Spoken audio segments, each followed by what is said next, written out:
حكاية لجوء مأساوي حزين جدا خلال الحرب العالمية الثانية تتحول إلى حكاية حب، وحكاية الحب تتحول إلى حكاية زواج ناجح امتد لقرابة 70 عاما بين السيد ليو والسيدة إلغا التي كانت لاجئة في ألمانيا. وسيد ليو كان جنديا أمريكيا وقتها، أحبها ثم تزوجها وجاء بها إلى الولايات المتحدة. بعد عقود من الزمن السيدة إلغا تتذكر اللاجئين في العالم، تحديدا تتذكر اللاجئين السوريين الذين يعانون الآن، تراسلهم وتبعث لهم بمساعدات. جئنا إلى هنا ضمن برنامج اليوم على الحرة للقاء السيدة إلغا وزوجها. ابقوا معنا. Hi, how are you? Hello. It's nice. Welcome to come to our home. جئنا لزيارة إلغا وزوجها ليو في هذا البيت بكولورادو سبرينغ، بيت يلتقي فيه التاريخ بالإنسانية وتتعانق الشعوب والحضارات. غادرت إلغا بلدها الأصل ألمانيا إلى الولايات المتحدة عقب الحرب العالمية الثانية بعد أن فقدت كل شيء جراء القصف. القنابل أتت وقتها على بيتها في برلين، فأصبحت لاجئة في منطقة بافاريا جنوبا. حكايتها مع اللجوء لا تغادر مخيلتها منذ أن كان عمرها 16 عاما. تحب أن تروي لي بعض التفاصيل. And the 26th of February was one of the most horrific air raids the city ever experienced.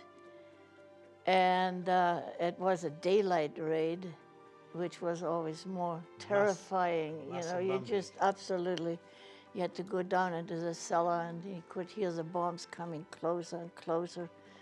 And you could hear the guns firing, trying to shoot the planes down. It was just mayhem. It was about 3 weeks after my father was drafted.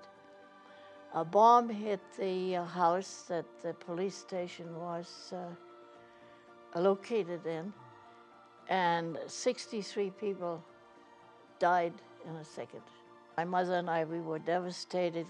It was just unbelievable.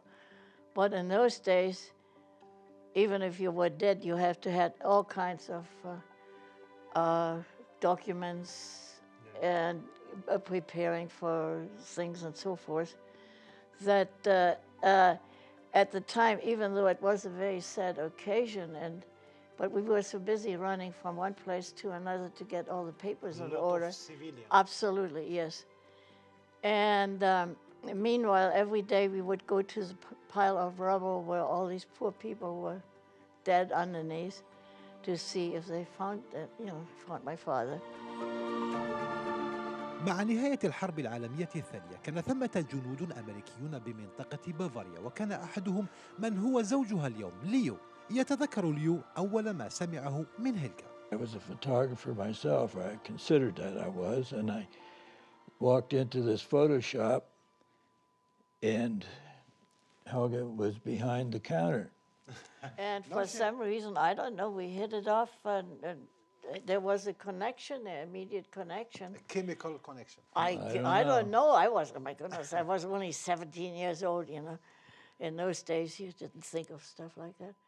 Originally, she asked me, how many prints, please?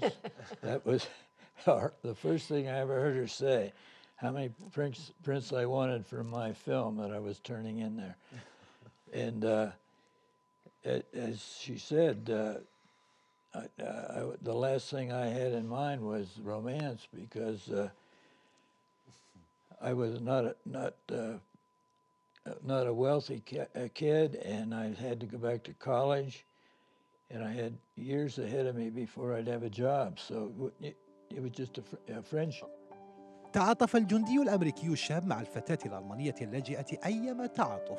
كان وضعها مزر، فقد كانت تعاني وعائلتها مشاكل السكن والغذاء كباقي المدنيين بعد الحرب العالمية وقتها. وعندما انتهت مأمورية ليو في ألمانيا عاد إلى أمريكا، لكنه لم ينسى تلك الفتاة اللاجئة، فشرع في كتابة الرسائل لها وإرسال طرود المساعدات عبر منظمة كير الأمريكية الإنسانية الشهيرة. وقتها كانت تسمى الطرود كير باكس.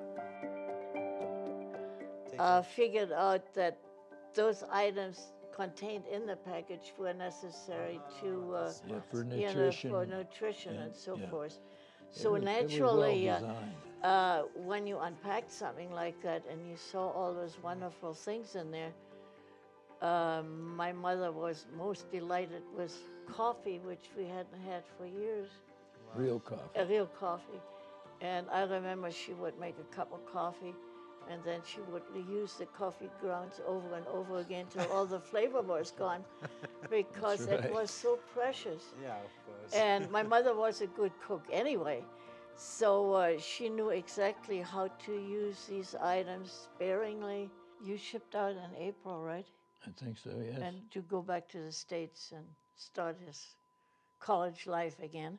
Right. And I remember in May, the mailman came walking through the village, and he says, I have a letter for you from America. And since he was a funny man anyway, I thought he was joking.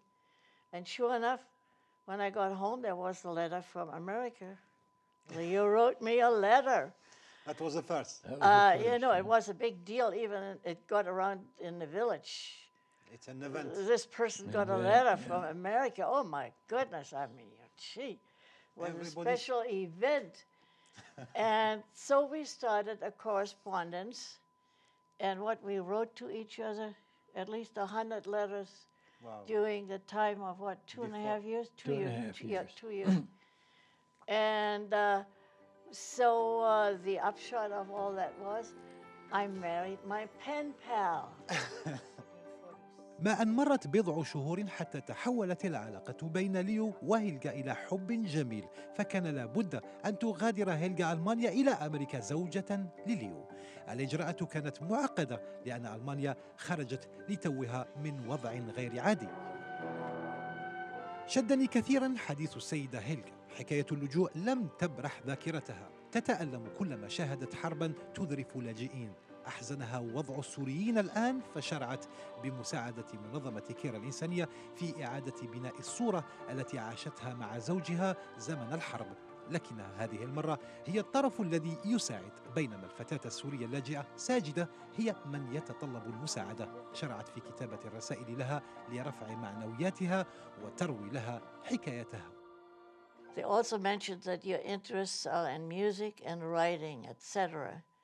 We both have a lot in common, and I know firsthand what it is like to lose a home and become a refugee.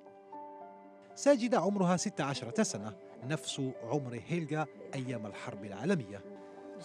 بشكرها لهيلغا كتير، لأنه هي حسستني إنه أنا موجودة. صحيح ما شفتها وما قابلتها، بس صار لها دور مهم بحياتي.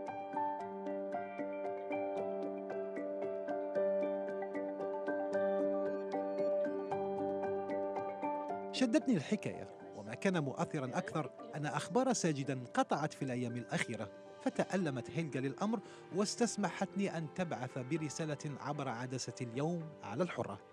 Sajida, that you have received the letter, but now I wonder, how are you at this time? And I would really like to get to know you better. And if it is at all possible, I would like to correspond with you, and perhaps we can establish a friendship across the miles. It would mean very much to me because, believe me, my dear, you are in our thoughts, Leo and mine, every day, and we think of you and your family. And we know times are very difficult for you, and especially at the age that you are at right now. And to get to know you better would be a great gift to us.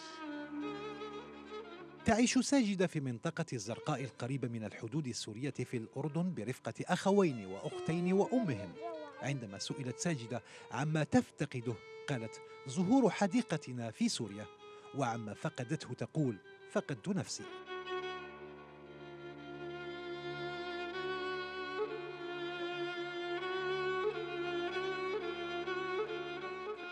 ومن منطلق التجربة يؤكد ليو وهيلغا أن المدنيين هم أكثر المتضررين بالحرب، ومن لم يعش ألم اللجوء وبرده وجوعه وعرائه قد يصعب عليك أن تجعله يشعر ويعي ذلك ببضع كلمات.